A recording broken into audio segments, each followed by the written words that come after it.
Dr. Emmanuel was a man of great reputation. He had been a doctor for over 15 years, running one of the most trusted private clinics in the city. Patients respected him, nurses admired him, and his colleagues spoke highly of his skills.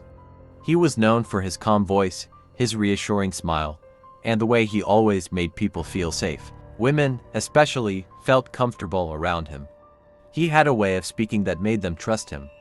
Mothers brought their daughters to him for checkups. Women came alone for consultations. Some traveled from far places just to see him. He was known as the gentle doctor, and many believed he truly cared about his patients. But behind that warm smile, behind the white coat and the kind words, Dr. Emmanuel hid a terrible secret. At first, no one noticed anything strange. His clinic was small but always full. Patients came in and out, some spending more time inside than others. But nothing seemed unusual, at least not at first. Then, over time, whispers began. Some nurses noticed that female patients took longer than expected to wake up after simple procedures. Normally, when a patient was sedated, they should wake up quickly. But in Dr. Emmanuel's clinic, some women remained unconscious for much longer. When they finally woke up, they looked empty. It was hard to describe. They walked out of the clinic looking confused, as if something had been taken from them. Their eyes were distant, their steps slow. Some of them stopped talking as much. Others seemed afraid, but they couldn't explain why. It was as if they knew something was wrong but couldn't put it into words. Still, no one questioned the doctor. Why would they? He was a respected man, a man who had helped so many people. If a woman felt strange after a visit, maybe it was just the medicine. If she felt empty, maybe she was just tired.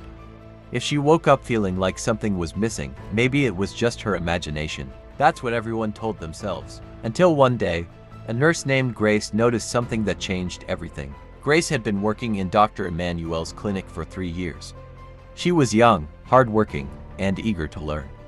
She admired the doctor like everyone else. But she was also observant. She paid attention to small details. And one day, she saw something she couldn't ignore. A young woman, no older than 25, came in for a routine checkup. She was healthy, full of life, and smiling as she walked into the doctor's office. Grace assisted Dr. Emmanuel as he asked the usual questions. Then, as always, he told the patient that she needed a mild sedative to help her relax during the examination. Grace found it odd. The woman wasn't sick. She wasn't in pain. There was no reason to sedate her, but Dr. Emmanuel insisted. Grace hesitated but did as she was told. She prepared the injection, but something made her uneasy. The moment she pushed the needle into the woman's arm, she saw a flicker of fear in her eyes just before they closed. Something wasn't right. Grace excused herself, saying she needed to get more supplies. But instead of going to the storage room, she stopped outside the examination room and listened. For the first few minutes, she heard nothing. Then, a strange sound, something like heavy breathing, then movement, then silence again. She wanted to go back in. She wanted to check, but she was afraid. After 10 minutes, Dr. Emmanuel called for her. She walked back in, forcing a smile. The patient was still unconscious. Dr. Emmanuel was writing in his notes as if nothing had happened. "She will wake up soon," he said, looking at Grace with his usual calm expression. "You can prepare the next patient." Grace nodded, but her hands were shaking. She wanted to believe she was imagining things. She wanted to believe that the doctor she had admired for so long was innocent. But deep inside, she knew something was terribly, terribly wrong. And she wasn't the only one who thought so. Across the city, in a small apartment, a young woman named Ada sat staring at an old picture. It was a picture of her younger sister, Amaka, a girl who used to be full of life, a girl who used to smile every day, until she visited Dr. Emmanuel's clinic. That was the last time Ada saw her sister truly happy. After that visit, Amaka changed. She became quiet, distant, sad. When Ada asked her what was wrong, she always shook her head. She never talked about it. But Ada noticed something else. Every time Amaka saw a doctor on TV, she looked afraid. Every time she passed a hospital, she looked away. And one night, when Ada woke up to get water, she found Amaka sitting in the dark, crying. That was when she knew something had happened to her sister, and she was going to find out what. Ada had always been close to her younger sister, Amaka. They grew up in the same small apartment, sharing stories, secrets, and dreams. But after Amaka's visit to Dr. Emmanuel's clinic, everything changed. Amaka was no longer the bright, talkative girl Ada knew. She became quiet, distant, and withdrawn. She no longer laughed at Ada's jokes. She no longer talked about her day. Some nights, Ada would hear her sobbing in her room, but whenever she asked what was wrong, Amaka would shake her head. "I'm fine," she would say. But Ada knew she wasn't fine. At first, she thought maybe Amaka was just going through something personal, maybe heartbreak, maybe stress. But then she started noticing something strange. It wasn't just Amaka. Other women, too. Ada was a detective, and her job was to notice things.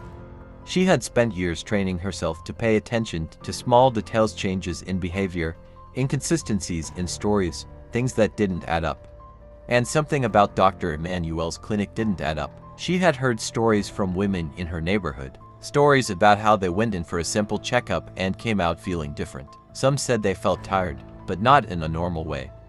More like something inside them had been drained. Some said they had strange dreams, flashes of memories they couldn't explain. And some, like Amaka, refused to talk about it at all. It was too much to be a coincidence. Ada's gut told her something was wrong. She needed proof. One evening, after work, she sat with her partner, Detective Kunnel, in their office. Kunnel was older, more experienced, and had been Ada's mentor since she joined the force. He trusted her instincts, but when she told him about her suspicions, he hesitated. "Dr. Emmanuel?" he asked, raising an eyebrow. "The same Dr. Emmanuel that half the city respects." "Yes," Ada said firmly. Kunnel sighed and leaned back in his chair. "Ada, I know you're worried about your sister. But we can't build a case on a feeling. We need real evidence." Ada clenched her fists. "I know. That's why we have to investigate." Kunnel was quiet for a moment, then nodded. "All right. What do you have so far?" Ada pulled out a notebook where she had been keeping track of everything. "Over the past 6 months, at least 10 women in our area have visited Dr. Emmanuel's clinic and reported similar experiences. They all went in for minor treatments, headaches, stomach pains, checkups. They were all given sedatives, and they all woke up feeling empty." Kunnel frowned. "Empty? That's the word they use, like something was taken from them." Kunnel rubbed his chin. "It's strange, but it's not enough. Maybe it's just a bad reaction to the medicine." "That's what I thought," Ada admitted. "But then I looked into Dr. Emmanuel's past." She handed Kunnel a file. "I checked the medical board records. Dr. Emmanuel has had complaints before. Nothing serious, but small things: nurses quitting suddenly, patients switching doctors without explanation. And then there's this." She flipped to a page showing a list of medications the clinic used. "He prescribed sedatives more often than any other doctor in the city." Kunnel's expression darkened. "That is suspicious." Ada nodded. "I think he's drugging these women. I think he's doing something to them while they're unconscious." Kunnel exhaled slowly. "If you're right, this is big." "I know." Kunnel looked at her. "What do you want to do?" Ada took a deep breath. "We go undercover." Kunnel's eyes widened. "Undercover?" "Yes. I'll pose as a patient. I'll go in for an appointment, pretend I have headaches. You'll wait outside. If something happens, you come in." Kunnel hesitated. "It's dangerous, Ada." "I know." He sighed. "You're sure about this?" Ada met his eyes. "I have to know the truth." For Amaka, for every woman who walked into that clinic and came out feeling broken. Kunnel nodded slowly. "All right, let's do it." The plan was set. The next morning, Ada made an appointment at Dr. Emmanuel's clinic. She used a fake name and told the receptionist she had been experiencing migraines. The receptionist smiled and scheduled her for the next day. That night, Ada barely slept. She thought of Amaka. She thought of the other women. She thought of what might happen to her when she walked into that office. But she wasn't afraid. She was ready. Undercover at the clinic. Ada sat in the waiting room of Dr. Emmanuel's clinic, her heart beating steadily. She had dressed simply: jeans, a loose blouse, nothing too flashy. She wanted to look like an ordinary patient, just another woman seeking medical help. Kunnel was outside, parked in an unmarked car. He had his phone ready, and they had set up a signal. If Ada sent a single word, now, he would come in immediately. She glanced around the waiting room. It was full of women. Some were young, some older. Some looked nervous, others relaxed. But none of them seemed to suspect anything. The receptionist, a woman in her late 40s, smiled at Ada. "Miss, Anita, she called, using the fake name Ada had given. Ada stood up and nodded. The doctor will see you now. She followed the receptionist down a short hallway.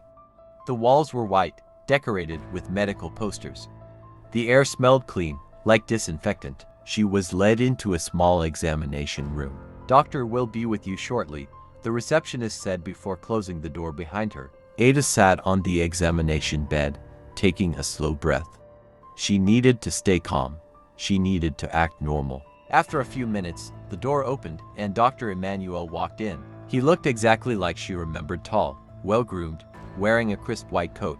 His smile was warm, his eyes kind. But Ada knew the truth. "Good morning," he greeted, glancing at her file. "Miss Anita, is it?" "Yes," Ada answered, keeping her voice even. "I see here that you've been having headaches." She nodded. "Yes, for a few weeks now. They come and go, but sometimes they're really bad." Dr. Emmanuel smiled reassuringly. "I see. Any dizziness, nausea?" "A little." "Any history of migraines?" "No." He nodded and set his clipboard down. "All right, let me check a few things." He moved closer, checking her pulse, then her eyes. His movements were smooth, practiced. If she hadn't known what kind of man he was, she might have believed he truly cared. Part 2 of this video is loading. We've just explored a truly fascinating story, and I'm genuinely curious to hear your thoughts on it. What resonated with you the most? Did anything surprise you? Or perhaps spark a new perspective? Please, share your insights and feelings in the comment section down below. Your voice is incredibly valuable, and I love reading your contributions.